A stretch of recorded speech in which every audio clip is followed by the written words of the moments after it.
Hello everybody, welcome back to Vinyl Junkie Record Shop. My name is Mike and I wanted to do a video today. I'm going to try to do it quick, but I want to show some used vinyl pickups that I've made over the last week and a half or so.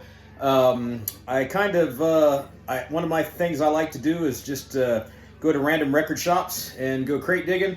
So I had a day off and I just picked kind of a easy day road trip. Went to Bloomington, Indiana, and I went to a couple places there.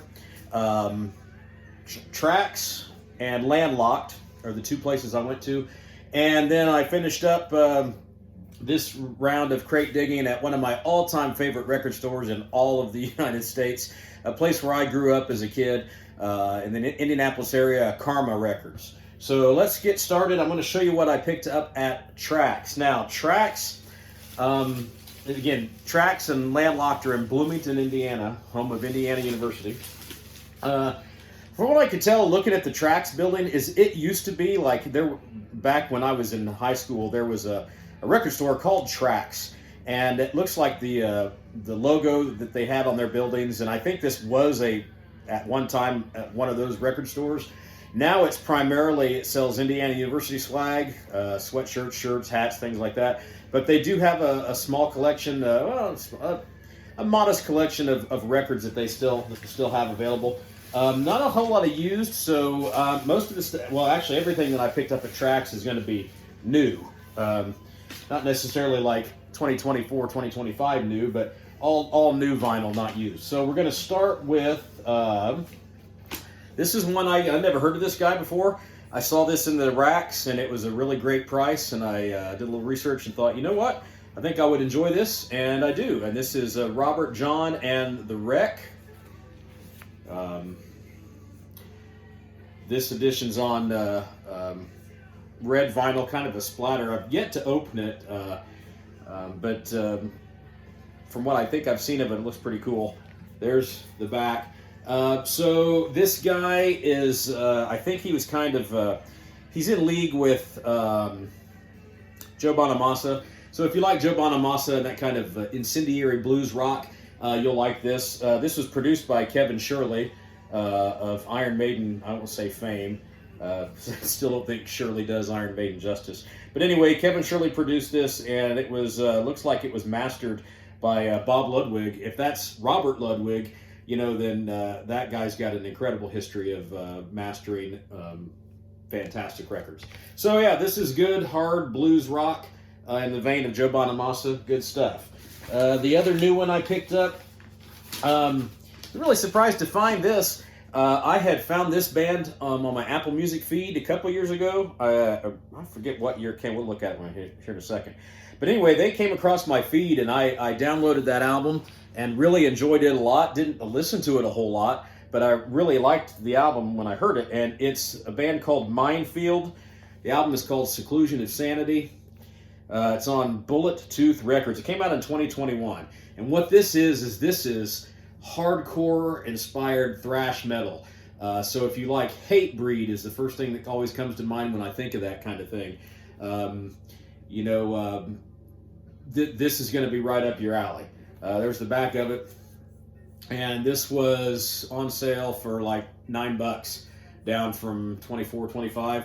So yeah, kind of a no-brainer. Hardcore thrash, Mindfield, Seclusion of Sanity. Really, really good stuff. And then this was the find of the day for me. You're all going to recognize this one. I didn't purchase this when it came out. It was on top of a lot of lists the year that it was released. I wanted it. I had always wanted it, but it was one of those that I just didn't want to spend the $40 on. So I found it for about half that a couple years later, and it was worth picking up. It's Megadeth, The Sick, the Dead, and the Dying. So really happy to have found this for a much, much, much better price. When was this released? A couple years ago? 2022. Yeah, this was a lot of album of the year list toppers in 2022. There's the back of it. Again, I've yet to open it. But super, super happy to have found this for a really good price. I didn't even buy it on CD, so this is the only medium that I have it on. Megadeth, The Sick, the Dying, and the Dead. Fantastic. I think it's a fantastic Megadeth album. Okay, so that was from Trax Record. So those are all new. I then went to a place I found called Landlocked. They didn't have any stickers, but I'll show you the logo on the bag there. That's the, it says Bloomington, Indiana on it. That's kind of the part of this Indiana State flag logo there. So that's pretty neat on their bags. Yeah, no stickers to show. Guess the owner wasn't a real big fan of stickers. But anyway, let's go through these in no particular order. These are all used, and most of them are from what I call the... there are rarely anymore are there true dollar bins because of inflation. So I think most of these were a $3. A couple were a little bit more. Most of them were $3. So I called it the $3 bin. But let's go through these. This one, really happy to find this one. This is Poco Legacy. Poco was a kind of a easy sounding southern rock band back in the day. The neat thing about this album is it reunites the original lineup, and it had guys on it like you had Randy Meisner, who went on to be in the Eagles. Rusty, what's the guy's name? Of course, it's not going to be in here where it's going to be easy to see. Rusty Young, who unfortunately is no longer with us. And who else do we have here? Jimmy Messina, who went on to be with Kenny Loggins and Messina.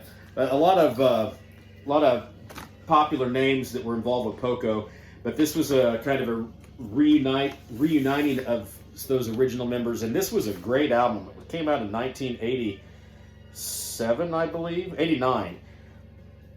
Oh, and here we go. On the bottom of the back, we have George Graham, Rusty Young, Jimmy Messina, Richie Furay, and Randy Meisner.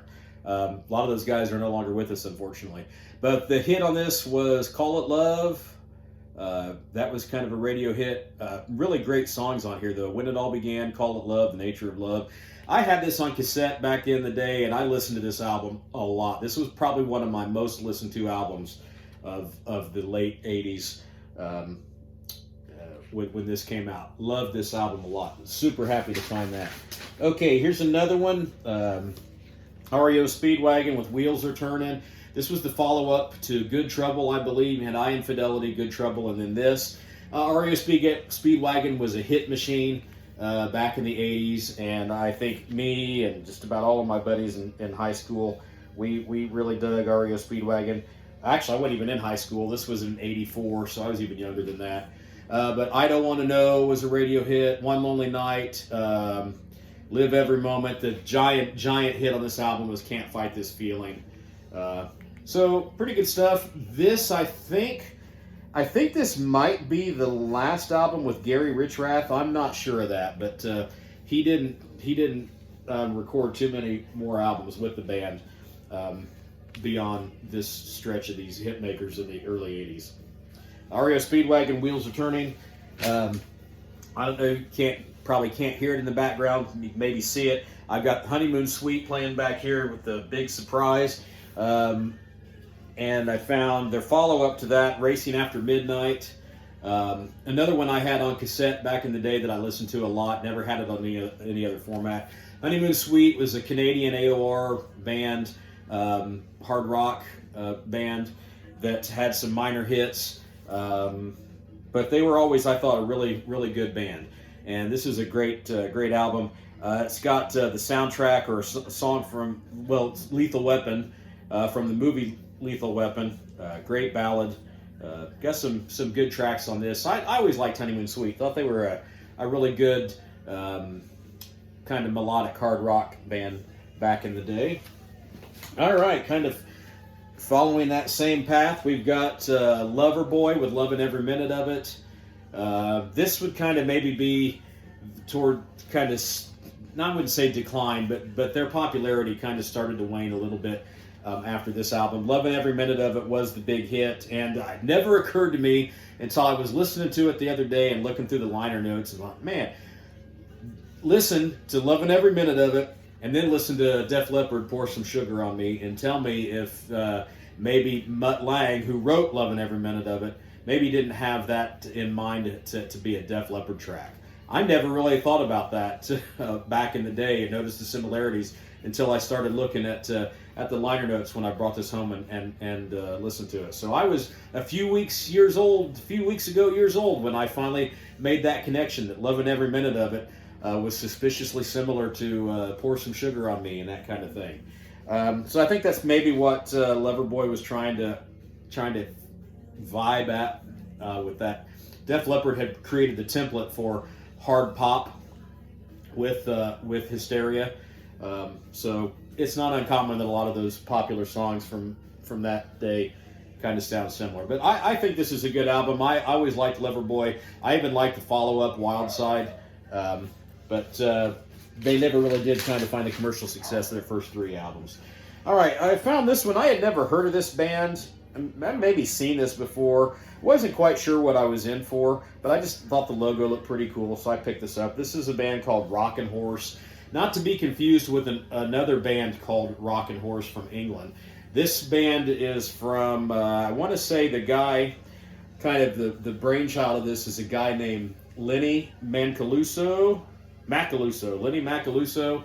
I did a little bit of research on him and come to find that he was a band leader of Tina Turner's band after she split with Ike. But they were, I forget where they were from. I want to say maybe Los Angeles. But this is kind of a blues rock, a little bit of 70s hard rock and disco, all kind of thrown together. So kind of an interesting sound. I probably won't go back to this one too often. I think it might have been Rock Candy Records or one of those labels did a reissued CD of this a few years ago, but it's okay. It was pretty interesting, so picked it up. Another one, I had this on cassette back in the day. This is The Godfathers, Birth, School, Work, Death, a British punky, kind of a punk rock band. This one came out in '88, I think. Got really good reviews. There's the back of it. Not in the, a little bit harder than like the Clash and that kind of thing. But it has the spirit of the Clash. It has the spirit of the Who. It has the spirit of the Sex Pistols. It has all those British elements in it. And the title track was a great radio single, Birth, School, Work, Death. So this is a really good album and a really good find for a few bucks. Okay, this one. I was happy to see this. I have never seen this one out in the wild. I have this band's second album, and it historically had one of my favorite covers. Had this kind of robot-looking guy playing a guitar, and almost like a robotic kind of version of this. But this is the band Mayday. I want to say they were from New York, and there's the back of them there. And I had never really thought about this until I gave this album a listen, but it's accurate. Their lead singer, Steve, I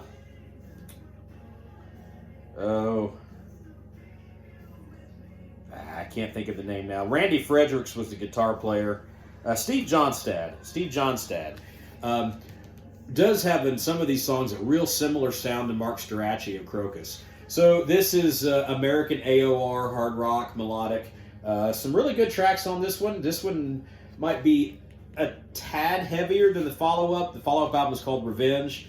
I think I might have showed that actually in my video, some of my all-time favorite album covers.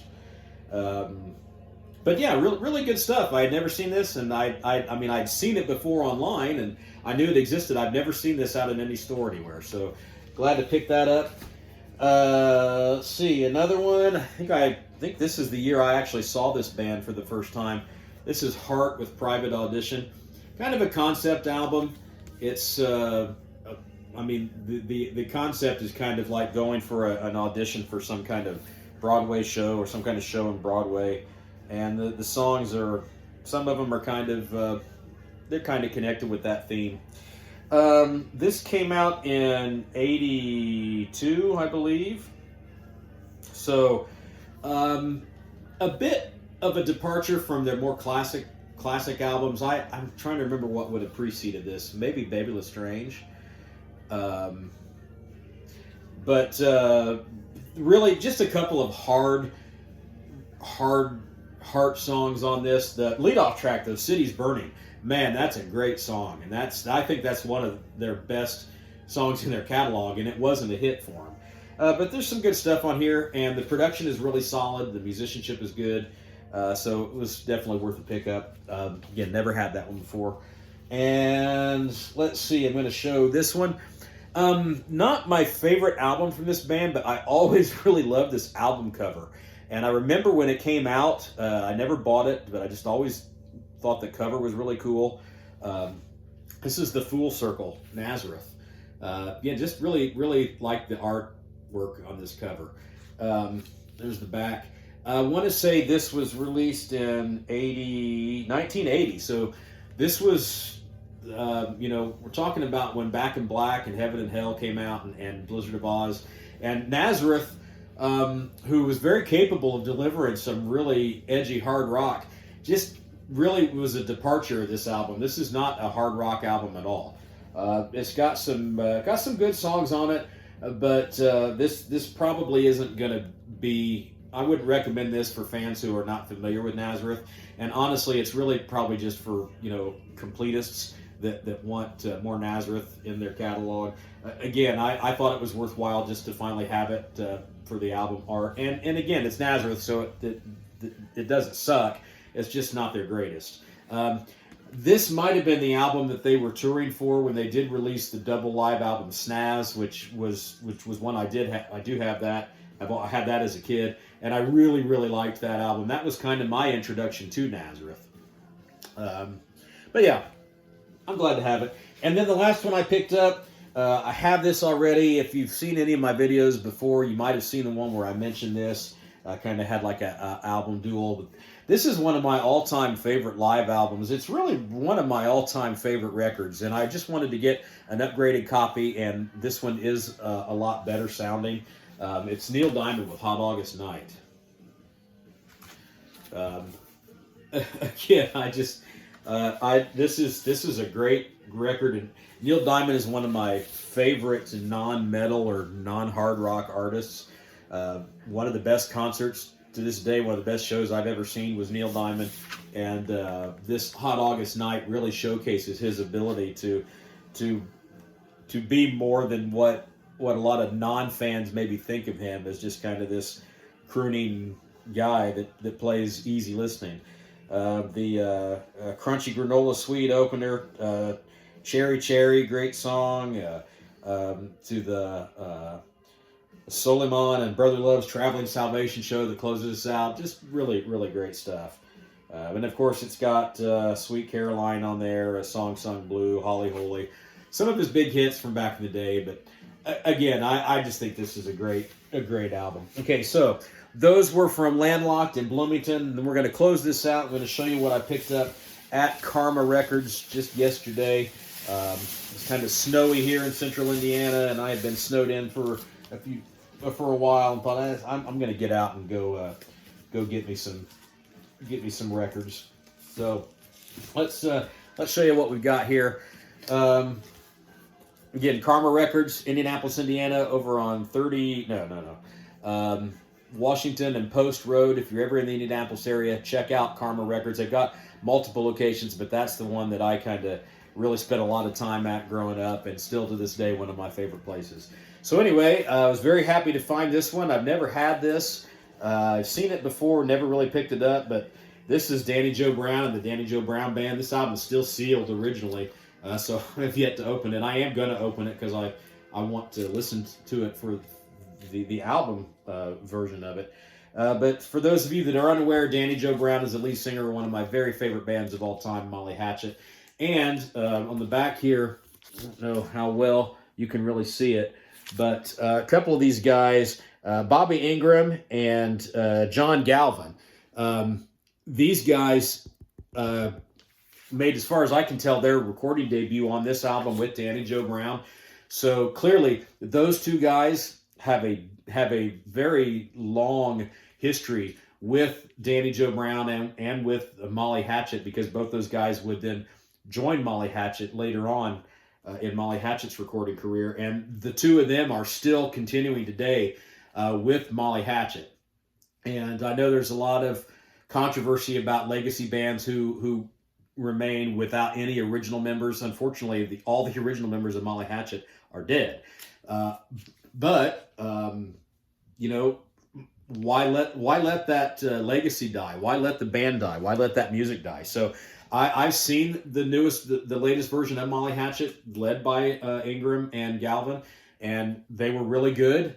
They've got a new album that's going to be coming out this year. I'm really looking forward to that. Hope that does see the light of day. They released a single last year, so I'm waiting for that album to come out.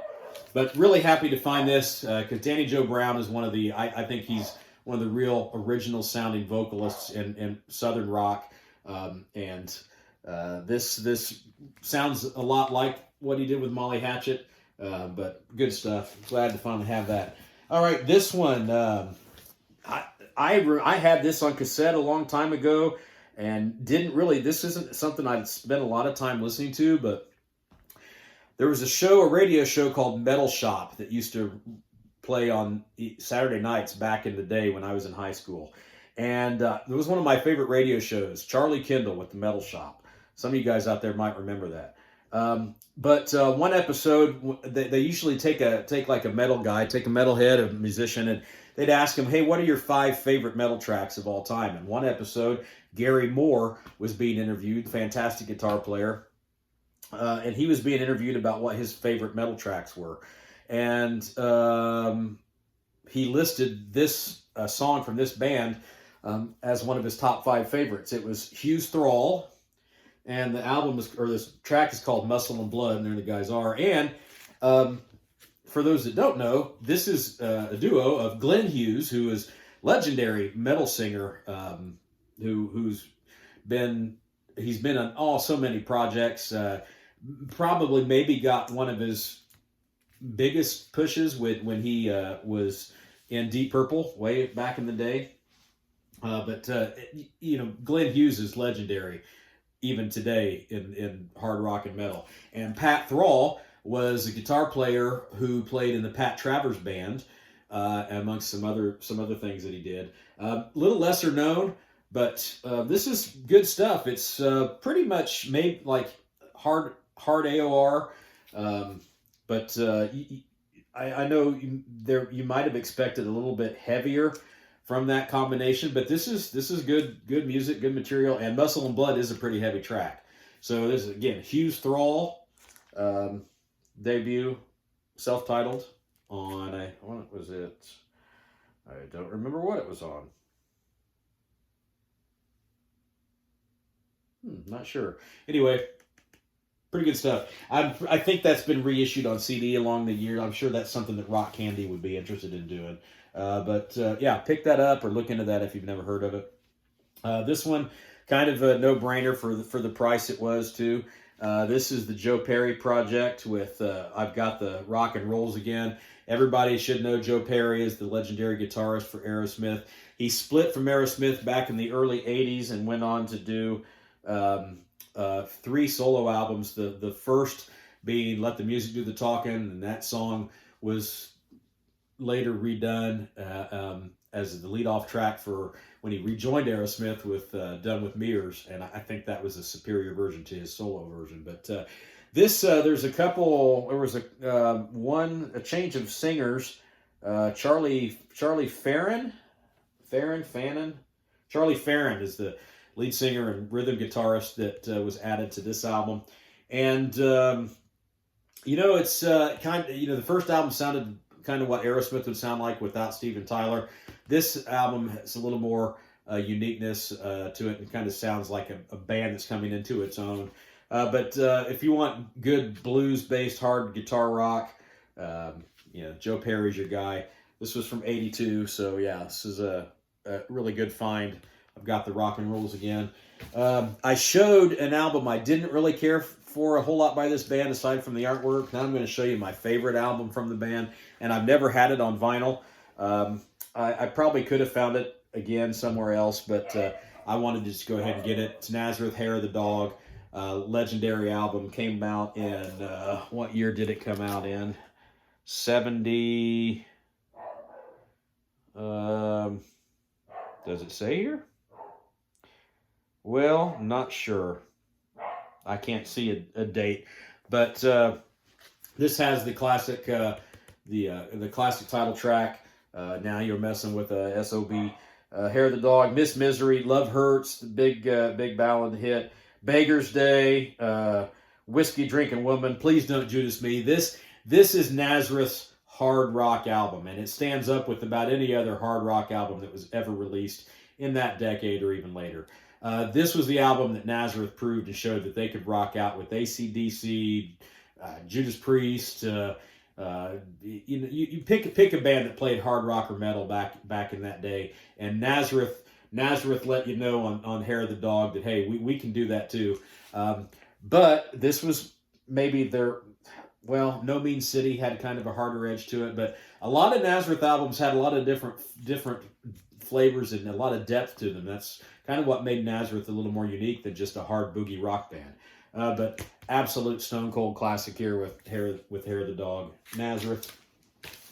Okay, another one that I had on cassette back in the day and listened to an awful lot, and I've not seen this very often out in the wild. This is Mean by Montrose. M for Mean.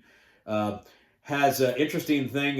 James Kotak plays drums on this album, and he is now the drummer for, well, he was the drummer for the Scorpions, and I think he might even be dead now. Actually, he might have died. But Kotak was with the Scorpions for a while. Now it's Mickey D that's at the Scorpions, but I recognize that name from the notes. But yeah, Ronnie Montrose. I think his self-titled album back in the 70s maybe was the prototype for what would become late 70s and 80s hard rock. Not metal, but just good guitar-oriented hard rock. It was Ronnie Montrose. So this doesn't have Sammy Hagar. The singer on this is a guy named Johnny Edwards. I'm honestly not very familiar with him or anything else he's done. But some good hard rock on this album. This was released on Enigma Records. But again, Montrose with Mean. Good find. All right, another one. I want to say this was his second album. I'm not sure. Anyway, from 1978, good old American hard rock. This is Eddie Money with Life for the Taking. It's got Give Me Some Water, Rock and Roll the Place, Can't Keep a Good Man Down. Some good tracks. Unfortunately, we've lost Eddie Money, and I think this guy is kind of underappreciated and never really did get the recognition that I thought he deserved. But happy to find some more of his stuff. In the great vinyl purge of whenever I moved years ago, I had 2 Tickets to Paradise and got rid of that because I had a CD set with this and that and another Eddie Money CD. So I've been trying to find, anytime I can find these records, pick them up, and when I can find them for a couple bucks, it's even better. But yeah, Life for the Taking, Eddie Money. Here's another one. I think I had this on CD. I think I might have this on CD somewhere, but I remember this from back in the day. It was only $1, and looks like it's in good shape, so I was going to pick it up. It's Jimmy Davis and Junction. The album's called Kick the Wall. I don't think this guy really went on to do much, but he had a minor splash back in '87 when this came out. Kind of interesting. Guest musicians, you do have Joe Walsh that plays slide guitar on one of the songs here. So, I mean, if Joe Walsh is playing on your record, you're probably not bad. I think this is kind of hard, kind of like working class rock in the vein of, kind of maybe when John Cougar played more rock than he did kind of southern country kind of sounding things. But that kind of thing, if you like Tom Petty, that kind of sound. So Jimmy Davis and Junction. This one, so this is another just $1 find. Doesn't look like something that well, most of the videos I show probably wouldn't like this, but for those of you who don't know, I played saxophone in high school, and when I was in high school, I tried to pick up a lot of different albums I would find from sax players, and this is another one I think I had on cassette that I probably don't even have anymore. This is Najee. This is his debut album. Guy's still around today. He put out a whole bunch of records after this debut. I mean, a lot of records. And this was kind of one of the beginning sounds of this. He would mix R&B and jazz. So not a whole lot different than, you know, like Kenny G and that kind of stuff. But Najee with self-titled Najee's Theme. I believe this was his debut from 1986. Yeah, 86. Woo. So there's that. And then the last one, this one was one paid. I mean, it wasn't stupid expensive. Maybe could have found it for a little better, but I've not seen this out in the wild very often, and it's one that I've always said, you know, when I see this, I think I'd like to have it. And it's Quiet Riot QR3. This was the final album with Kevin DuBrow, and you have Frankie Banali and Carlos Cavazo on it, but Chuck Wright would fulfill the bass duties. Chuck Wright would also played in Jafria and a few other bands. He's kind of a journeyman in hard rock and metal, but I really liked this album. When this was released in '86, so it didn't quite. I mean, it wasn't nearly as popular as the debut, obviously, and Condition Critical wasn't as popular as the debut, and so the band was kind of continuously waning in sales and charting. But this album's got some really great songs on it. The Wild and the Young was the single. Main Attractions, okay, lead off hit. It's kind of more AOR-y. But favorite song on this album, Put Up or Shut Up. One of my favorite QR songs. Helping Hands, Slave to Love, that's a good one. The Pump, Still of the Night, not White Snakes, Down and Dirty. But yeah, what you'd expect from Quiet Riot. I mean, Kevin DuBrow was legendary vocalist and had a very unique voice, and Carlos Cavazo, excellent guitarist. And Quiet Riot was one of those bands that just had a knack for writing, you know, really good, catchy, melodic hard rock songs. So glad to find this. Also, I really like this album cover. I think it's got the kind of like this, look like this behind a cell door, and then you've got you can see kind of the mask of the inmate from the debut. So always thought this was a good Quiet Riot album. I had it on cassette, never had it on CD or any other format. So happy to find it. And that's the last thing that I have to show you from my vinyl expedition. So got some good stuff there. Hope you enjoyed this video. If you're new to my channel, hey, hit the like and subscribe. And if you've been with me for a while, I appreciate you coming back and hope you enjoyed this. And I'll see you next time.